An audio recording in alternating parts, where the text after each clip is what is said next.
അസ്സലാമു അലൈക്കും. എല്ലാവർക്കും എൻ്റെ പുതിയ വീഡിയോയിലേക്ക് സ്വാഗതം. ഞാനിവിടെ കപ്പ പുഴുക്ക് റെസിപ്പിയാണ് കേട്ടോ തയ്യാറാക്കാൻ പോണത്. നിങ്ങളും ഇത് തയ്യാറാക്കി നോക്കണേ.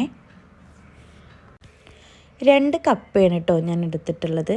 അത് നമുക്ക് നടുമുറിച്ച് അതിൻ്റെ തൊലി കളഞ്ഞ് എടുക്കാം.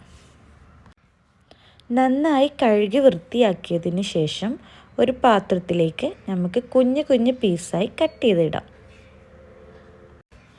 ഞാനിവിടെ ചെറിയ പീസാക്കിയിട്ടാണ് കേട്ടോ കട്ട് ചെയ്തെടുക്കുന്നത്. നിങ്ങൾക്ക് നിങ്ങളെ ഇഷ്ടം പോലെ വലിയ ഇതാക്കണം എന്നുണ്ടെങ്കിൽ അതിനനുസരിച്ച് കട്ട് ചെയ്യാം കേട്ടോ. ടേസ്റ്റ് എപ്പോഴും കപ്പപ്പുഴുക്കിന് കുഞ്ഞതായി കട്ട് ചെയ്യണതാണേ. ഇതുപോലെ എല്ലാ കപ്പയും നമുക്ക് കട്ട് ചെയ്തെടുക്കാം കേട്ടോ. നിങ്ങൾക്ക് എൻ്റെ വീഡിയോ ഇഷ്ടമാവുകയാണെങ്കിൽ എനിക്ക് സബ്സ്ക്രൈബും ലൈക്കും ചെയ്യാൻ മറക്കല്ലേ. കപ്പ ഇഷ്ടമല്ലാത്തവരായിട്ട് ആരും ഉണ്ടാവില്ലല്ലോ. എല്ലാവർക്കും ഇഷ്ടമാണല്ലോ ഈ ഒരു കപ്പപ്പുഴുക്ക്, കപ്പ പുഴുങ്ങിയത് ഒക്കെ വൈകുന്നേരം ചായയിലേക്കൊക്കെ നല്ല ഇഷ്ടമാണല്ലോ എല്ലാവർക്കും. മോർണിംഗിൽ കഴിക്കണവരും ഉണ്ട്.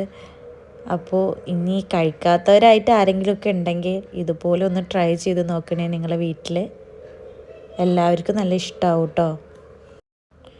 മുറിച്ച് വെച്ചിട്ടുള്ള കപ്പ നമുക്ക് കുക്കറിലേക്ക് ഇട്ട് കൊടുക്കാം കേട്ടോ. അതിനുശേഷം 1/4 ടീസ്പൂൺ മഞ്ഞൾപ്പൊടി, ആവശ്യത്തിന് ഉപ്പ്, വെള്ളം ഒഴിച്ചു കൊടുത്ത് കുക്കർ അടച്ച് വെച്ച് നമുക്ക് വേവിച്ചെടുക്കാം കേട്ടോ.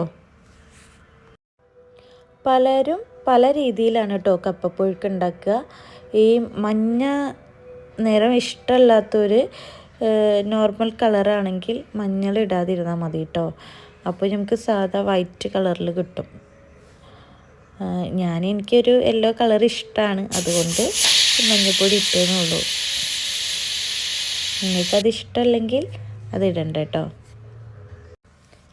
അങ്ങനെ നമ്മുടെ കപ്പ ഇവിടെ വെന്ത് കഴിഞ്ഞിട്ടുണ്ട് കേട്ടോ. ഈ ഒരു വേവാണ് കപ്പപ്പുഴുക്കിന് ഏറ്റവും നല്ലത്. ഇനി നമുക്ക് നല്ല രീതിയിൽ ഒന്ന് മിക്സ് ചെയ്തെടുക്കാം.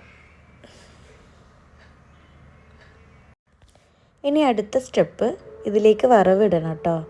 വറവിടാൻ വെളിച്ചെണ്ണയാണ് കേട്ടോ എടുക്കേണ്ടത്. വെളിച്ചെണ്ണയിലേക്ക് കടുക്, കറിവേപ്പില, ഉണക്കമുളക് ഉണ്ടെങ്കിൽ അത് ഇടുക കേട്ടോ. എൻ്റെ കയ്യിലില്ലാത്തത് കൊണ്ട് ഞാൻ ഇട്ടിട്ടില്ല. അതിട്ട് നമുക്ക് കപ്പയിലേക്ക് ഒഴിച്ചു കൊടുക്കാം. അങ്ങനെ നാടൻ കപ്പപ്പുഴുക്ക് ഇവിടെ റെഡി ആയിട്ടുണ്ട് കേട്ടോ. നിങ്ങൾ തീർച്ചയായും ഇതുപോലെ ചെയ്ത് നോക്കണേ. നിങ്ങൾക്ക് എന്തായാലും ഇഷ്ടമാവും. ഇനി വേറെ രീതിയിൽ നിങ്ങൾക്ക് ഉണ്ടാക്കാൻ അറിയുന്നുണ്ടെങ്കിൽ ആ റെസിപ്പിക്ക് വേണ്ടി എനിക്ക് കമൻറ്റ് ബോക്സിൽ വന്ന് പറഞ്ഞു തരണേ.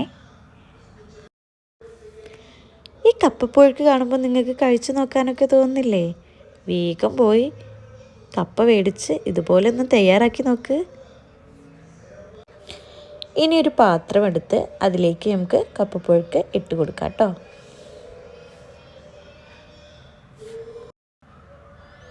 ചൂടുള്ള കപ്പപ്പുഴുക്കിലേക്ക് നല്ല ചൂടുള്ള മത്തിക്കറിയും ഒഴിച്ച് ഒരു പിടി പിടിച്ചാലുണ്ടല്ലോ പിന്നെ വയറ് നിറയുന്നതേ അറിയില്ല കേട്ടോ.